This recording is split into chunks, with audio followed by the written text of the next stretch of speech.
¿Cómo andas? Buen día. Buen día, ¿cómo te va? Un gusto tenerte acá. Bueno, Gonzalo, consultarte esto mismo, ¿no? Estos números que se han dado a conocer, contanos un poco cuáles fueron y cómo estamos, ¿no? Bien. ¿Cuáles fueron? La inflación a nosotros nos arroja 4,2% en julio, continuamos con la desaceleración, desde el nivel más alto que fue en diciembre del año pasado. Es un buen dato, podríamos decir, tiene varias lecturas. A nivel mensual es un buen dato, continúa desacelerándose. Cuando vemos el acumulado nos preocupa un poco porque ya estamos superando por lo menos mínimamente el 100% y el interanual estamos arriba del 2,70. Son datos muy altos que nos posicionan, creo que a nivel internacional en primer lugar. Eso es la mala noticia. Incluso el 4,2, que podría ser interpretado como un buen indicador, claramente si miramos un país latino posiblemente lo tenga en todo el año. Pero el 4,2 con el 26% de fin de año del año pasado es un buen avance, porque la verdad es la inflación, el tema inflacionario para los argentinos es tremendo, es algo que es transversal a la vida de todos nosotros y en vez de conversar las reuniones de amigos de cualquier otro tema, hablamos de inflación. Entonces, tener el 4,2 nos distiende un poco. Y a nivel de capítulos es vivienda el que más aumentó con arriba del 16%, tiene que ver con ajustes tarifarios en la energía en Bahía Blanca y del agua también en Bahía Blanca, y algo más residual tiene que ver con los alquileres. Y alimentos de bebida, volvemos al capítulo este tan importante dentro del IPC, con un 4,3%, apenas superior al promedio. Cuando supera el promedio nos preocupa un poquito, cuando está por debajo del promedio estamos más tranquilos. En este caso lo superó y digamos, no encontramos, no podemos hablar de deflación, todavía estamos lejos de hacerlo, pero sí dentro del capítulo de alimentos y bebida encontramos algunos rubros que están en valores negativos. ¿Viviendas y alimentos y bebidas fueron los más altos? Esos dos y bienes y servicios, que es un capítulo más, que básicamente bienes y servicios encontramos pocas variedades, entre ellos es cigarrillos y tabaco, que aumentó arriba del 7%, encontramos servicios de peluquería, artículos de tocador, etcétera, pero cigarrillos y tabaco tienen mucho piso del capítulo de servicios y aumentó, te iba a decir, un 4,7%. ¿Estamos bien igual con estos números o no? Lo importante, como solemos decir los economistas, es ver la tendencia. No solo ver el dato puntual, que en este caso 4,2, si uno va hacia atrás, ¿cuándo fue la última vez que encontramos un 4,2? Bueno, tenemos que ir hasta noviembre del 2022. Desde noviembre del 2022 hasta ahora, todo era más alto. Incluso si vamos hacia atrás, más bajo del 4,2, tendríamos que ir a abril del 2020, que fue el primer mes de pandemia, que tuvimos un 1 y pico. Aplaudíamos, pero no podíamos salir a comprar nada, por eso nos digamos.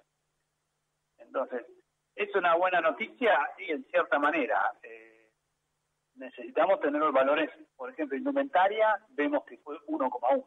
Entonces estaría muy bueno encontrar indicadores que empiecen con el 1. Jorge, equipo, los está escuchando Gonzalo Semilla.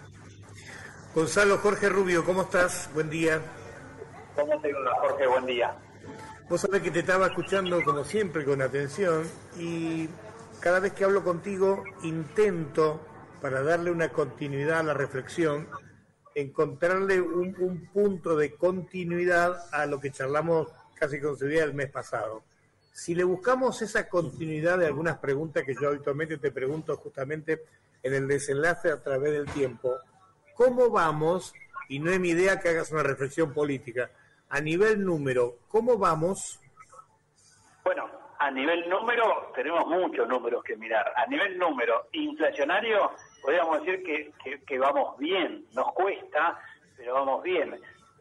Porque se va desacelerando y la tendencia es que al menos se mantengan estos números. Si eso ocurre, estaríamos cerrando un año en el 150%. El año que viene, según proyecciones, podríamos estar por debajo del 80%.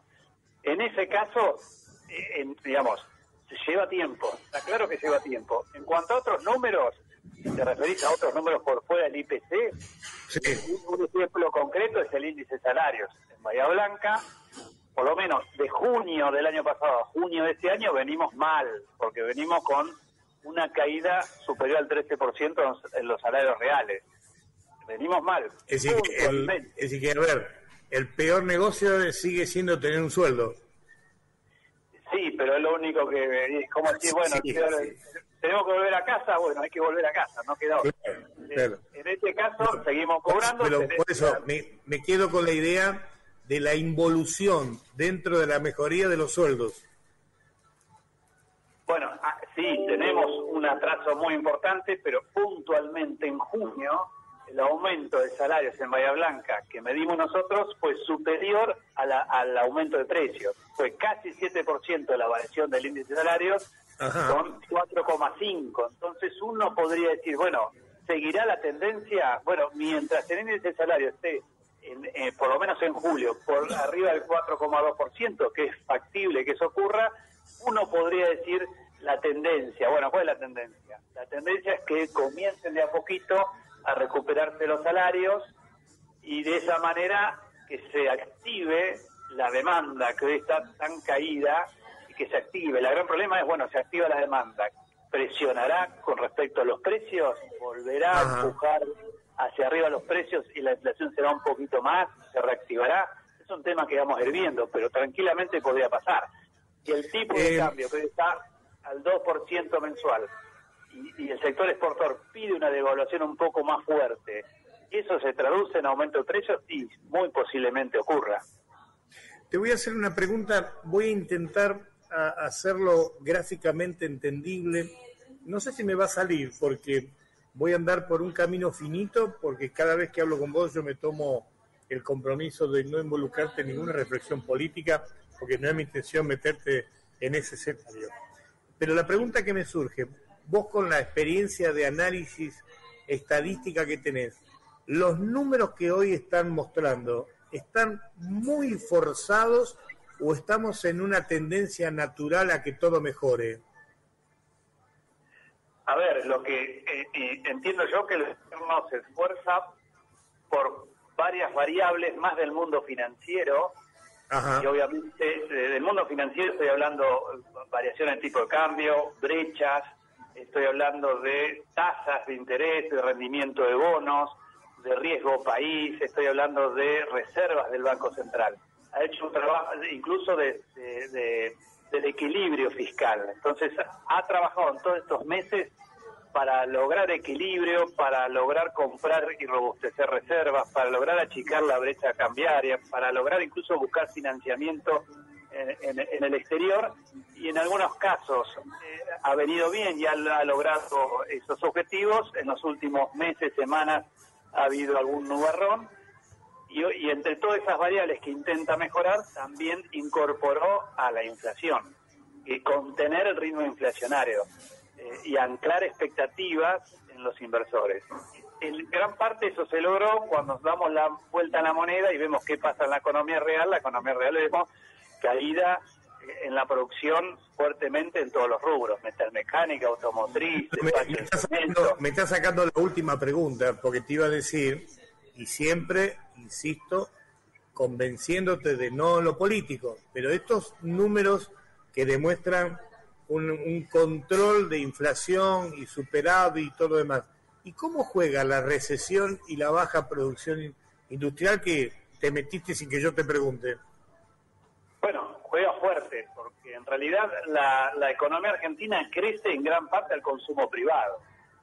Si el consumo privado, el consumidor final de nosotros, el ciudadano a pie, no existe, no moviliza. Si no existe, no compra, las empresas tienen que dejar de producir. Lo estamos viendo, las empresas han caído su capacidad, digamos, ha subido la capacidad ociosa, ha habido un aumento del desempleo. Si no producimos y no consumimos, obviamente no necesitamos importar, porque si nosotros necesitamos todos los componentes de capital intermedio y final del extranjero para poder producir. Si cae la demanda, cae la importación, mejora el sector exportador, que es otra variable. Tenemos superávit comercial, pero la recesión juega muy fuerte. Si no se activa la parte real de la economía, mejorarán forzadas. Vos hablabas de forzosamente o no forzosamente. Hay cuestiones forzosas, indudablemente.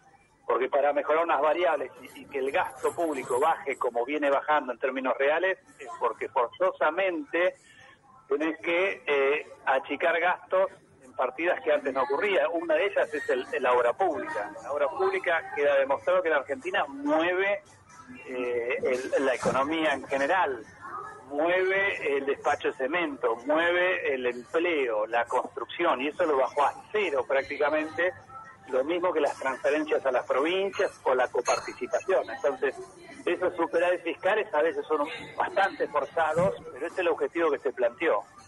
Bien. La última, Gonzalo. Y el mes que viene, cuando te llamemos otra vez, casi con seguridad, y trataré de que sea a nivel calendario para invitarte a tomar un café en el Muñoz como siempre. El mes que viene, ¿qué debería preguntarte yo? ¿En qué debería estar mirando para preguntarte algo? A ver, estaría interesante ver cuál fue la evolución del sistema financiero, porque es importante ver qué pasó con la brecha, qué pasó con el riesgo país, que en un momento arrancó el gobierno en 2.500 puntos, logró 1.200 puntos y estamos en 1.700. ¿Cómo influyó esta pequeña crisis financiera originada en Japón, en Estados Unidos? ¿Cómo impactó? ¿Cómo impactó y si tuvimos algún avance con algún fondeo en el exterior? Obviamente, si hablamos en un mes, dentro de un mes, la reactivación no va a suceder. Es más, este año vamos a estar cayendo arriba de por debajo del 3% en toda la economía nacional. Bueno, te ganaste la media luna. En septiembre vas al Café Muñoz, así que te aviso. Te mando un abrazo. Un abrazo grande, adiós.